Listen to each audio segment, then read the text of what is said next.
Kali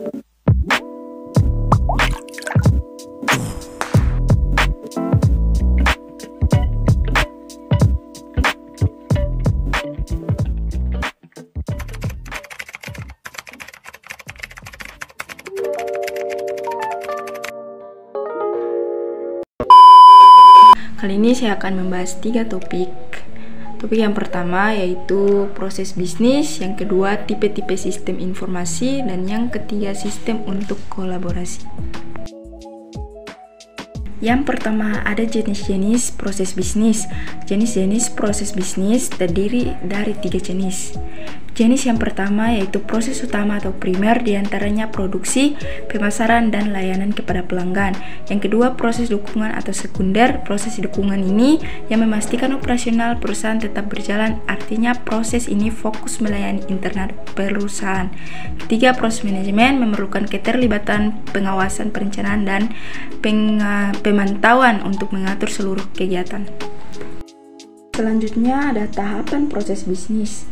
Yang pertama, analisa kegiatan bisnis, di mana proses ini akan membantu untuk mengetahui tindakan yang paling sesuai dengan kebutuhan dan juga tujuan usaha ke depannya.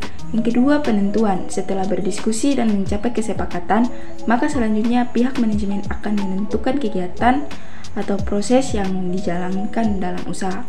Yang ketiga, pelaksanaan. Setelah berdiskusi dan dilanjutkan dengan menentukan, maka setelah itu saatnya untuk melaksanakan atau menjalankan. Yang keempat, evaluasi, di mana penilaian terhadap strategi bisnis dan juga kinerja karyawan.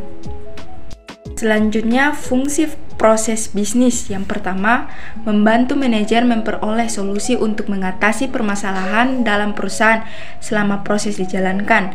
Dan yang kedua, menjadi alat indikator bagi pelanggan untuk bisa memprediksikan kapan proses tersebut akan dimulai. Dan yang ketiga, membantu memberikan informasi kepada seluruh tenaga kerja yang terlibat untuk mengetahui tugas dan perannya masing-masing agar dapat mencapai tujuan. Masuk pada topik kedua yaitu tipe-tipe sistem informasi. Yang pertama, transaction processing system, di mana sistem informasi yang mengambil atau mengumpulkan dan mengolah data tentang transaksi suatu proses bisnis. Yang kedua, management information system, yaitu sebuah sistem informasi pada level manajemen yang berfungsi untuk membantu perencanaan, pengendalian, dan pengambilan keputusan dengan menyediakan resume rutin dari laporan-laporan tertentu. Laporan tersebut didapat dari TPS. Yang ketiga yaitu decision support system, itu menyediakan informasi yang mendukung pengambilan keputusan kepada penggunaannya.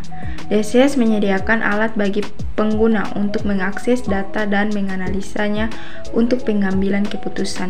4. Expert system. Expert system ialah seorang yang meniru logika dan pemikiran dari seorang ahli dalam bidang mereka masing-masing. Masuk pada topik ketiga yaitu sistem untuk kolaborasi. Definisi dari kolaborasi adalah praktik kerja di mana para karyawan bekerja sama untuk mencapai tujuan dan kebutuhan bisnis. Selanjutnya, jenis-jenis kolaborasi. Yang pertama, internal collaboration, di mana individu atau grup yang tergabung dalam satu perusahaan bekerja sama dengan satu sama lain. Yang kedua, external collaboration, yaitu individu atau grup yang bekerja sama dengan individu atau grup yang berasal dari perusahaan yang berbeda. Yang ketiga, team collaboration, di mana tergolong ke dalam internal collaboration, setiap individu yang berada dalam satu tim bekerja sama satu sama lain. Yang keempat, cross departmental, tergolong ke dalam internal collaboration, di mana satu departemen dalam perusahaan bekerja sama dengan departemen lain. Yang kelima, community collaboration, yaitu kolaborasi yang terjadi ketika individu bekerja sama dengan orang lain yang memiliki ketertarikan pada hal serupa. Yang keenam, virtual collaboration, yaitu sebuah kolaborasi yang menggunakan aplikasi untuk individu dan tim ya meskipun tidak berada di satu lokasi yang sama. Yang ketujuh, strategic alliance, di mana dua perusahaan berkolaborasi untuk mencapai tujuan bersama.